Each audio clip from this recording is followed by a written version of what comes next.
Hello everyone, আজ আমি তোমাদের সাথে মিনি কিচেনে চিলি পটেটো রেসিপি শেয়ার করবো। তো চলো আজকের ভিডিও শুরু করা যাক। তার জন্য দেখো প্রথমে কিন্তু আমি আলুগুলোকে এরকম লম্বা লম্বা করে কেটে ভালোভাবে ধুয়ে রেখে দিয়েছিলাম। তারপর দেখো আলুগুলোকে কিন্তু ভালোভাবে কর্নফ্লাওয়ার দিয়ে মিশিয়ে নিয়েছিলাম। তো তারপর দেখো এগুলোকে কিন্তু এবার ফ্রাই করে নেওয়ার পালা। তো দেখো গরম তেলের মধ্যে আলুগুলো কিন্তু ছেড়ে দিয়েছি। তো এটা কিন্তু কিছুক্ষণ ভালোভাবে ফ্রাই করে নিতে হবে। এগুলো কিন্তু ভালোভাবে লাল লাল করে একটু ফ্রাই করে নিতে হবে। তো একটু টাইম নিয়ে কিন্তু এগুলোকে ভালোভাবে দেখো আমি কিন্তু ফ্রাই করে নিচ্ছিলাম। তো দেখো সেমভাবে কিন্তু আমি সবগুলো আলু এখানে ফ্রাই করে নিয়েছি।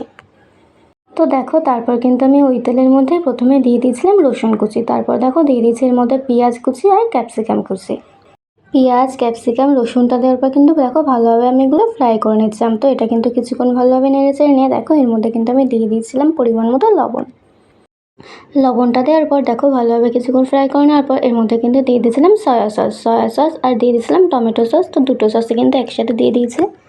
পরিমাণ মতো সসগুলো দেওয়ার পর দেখো আমি কিন্তু ভালোভাবে এগুলো সব মিশিয়ে নিচ্ছিলাম। তারপর এগুলো দিয়ে কিছুক্ষণ নাড়াচাড়া করার পর দেখো এর মধ্যে কিন্তু যে আলুটা ফ্রাই করে রেখেছিলাম সেটাও কিন্তু এর মধ্যে দিয়ে দেওয়ার পালা।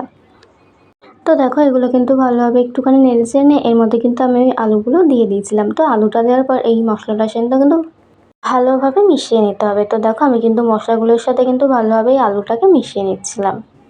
এগুলো কিছুক্ষণ ভালোভাবে নাড়াচাড়া করার পর এর মধ্যে কিন্তু আমি দিয়ে দিয়েছিলাম গোলমরিচের গুঁড়ো। উপর থেকে কিন্তু গোলমরিচের গুঁড়োটা ভালোভাবে দেখো আমি কিন্তু ছড়িয়ে দিয়েছি। তারপর দেখো আরও কিছুক্ষণ কিন্তু এটা দিয়ে ভালোভাবে নেড়ে নিতে হবে। তারপর এটা কিন্তু কিছুক্ষণ ভালোভাবে ফ্রাই করে নেওয়ার পর আমি একদিকে একটা বাটিতে কর্নফ্লাওয়ারগুলো রেখে দিয়েছিলাম। তোমরা কে কে এর আগে এই রেসিপিটা ট্রাই করেছো সেটা কিন্তু অবশ্যই আমাকে কমেন্ট করে জানাও। আর এরপরে কোন রেসিপি তোমরা আমার চ্যানেলে দেখতে চাও সেটাও কিন্তু ঝটপট করে লিখে ফেলো। তো দেখো কিছুক্ষণ ভালোভাবে নাড়াচাড়া করার পর যে কর্নফ্লাওয়ারটা গুলে রেখেছিলাম সেটাও কিন্তু এর মধ্যে দেখো আমি কিন্তু দিয়ে দিয়েছি। তারপর এটা দেওয়ার পর কিছুক্ষণ কিন্তু ভালোভাবে নেড়ে চেড়ে নিলেই কিন্তু রেডি আমাদের এই চিলি পটেটো। তো দেখো এখানে কিন্তু আমি আরও কিছুক্ষণ এটাকে একটুখানি নেড়ে চেড়ে নিচ্ছিলাম। তো এটা কিন্তু আমাদের রেডি হয়ে গেছে। সত্যি বলতে এটা কিন্তু খেতে জাস্ট দারুণ হয়েছিল। আমার তো ভীষণই ভালো লেগেছিলো খেতে। তো তোমাদের আজকের এই রেসিপিটা কেমন লাগলো সেটা কিন্তু অবশ্যই আমাকে কমেন্ট করে জানিও। আর তো চলো এবারে কিন্তু এটাকে সার্ভ করে নেওয়ার পালা। সত্যি এটা তো আমার দেখেই জিভে জল চলে আসছে। সত্যি এটা খেতে আমার তো ভীষণই ভালো লাগছিলো। এটা কিন্তু চাউমিন ফ্রাইড রাইসের সাথে খেতে জাস্ট দারুণ লাগে। তো তোমাদের আজকের ভিডিওটি কেমন লাগলো সেটা কিন্তু অবশ্যই জানিও। তো আজকের ভিডিওটি ভালো লাগে থাকলে অবশ্যই কিন্তু লাইক কমেন্ট আর শেয়ার করে দিও। তো তোমাদের সাথে কিন্তু দেখা হচ্ছে নেক্সট ভিডিওতে। তো ততক্ষণ কিন্তু চ্যানেলটাকে ঝটপট করে সাবস্ক্রাইব করে নাও। তো চলো আজকের মতো বাই।